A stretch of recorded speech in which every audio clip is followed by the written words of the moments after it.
once you realize that you have a blowout, the first thing you want to do is pull it to a safe location and turn your hazards on. Then you want to make sure that you're on a level ground. For when you lift the car up, it won't tilt back or roll back. And also make sure it's in park. When you about to start removing the wheel, is take off the lug nut caps or your center cap, which is right here on my truck. It'll be this cap. Once you remove this, you don't want to put too much pressure. It should be like finger tight, nothing super tight. You remove this and then expose the lug nuts. Okay, now what we're about to do is I'm about to break the lug nuts free. You want to do this before you lift the vehicle up.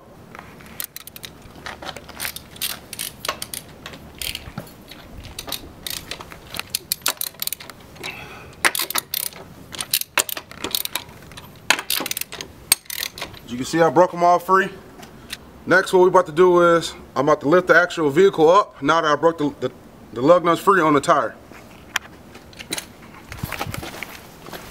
Make sure you lift at a good point on the car, because if not, you can damage some stuff on the bottom, like brake lines, fuel lines.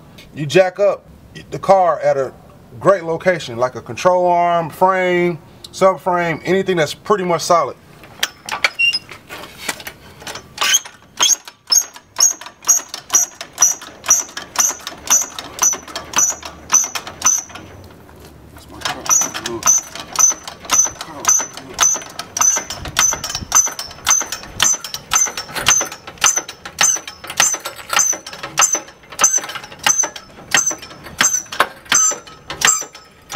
Now, as you can see, I got the tire elevated, I got the truck elevated.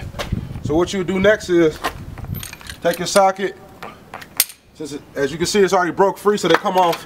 Now that it's elevated, you see how quick and easy they come off? That's the whole purpose of why I told you to break them free on the ground.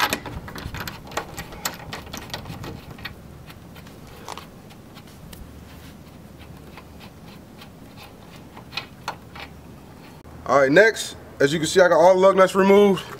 You remove the last one. You see how loose the tire is? Take that off. And then you just remove the tire.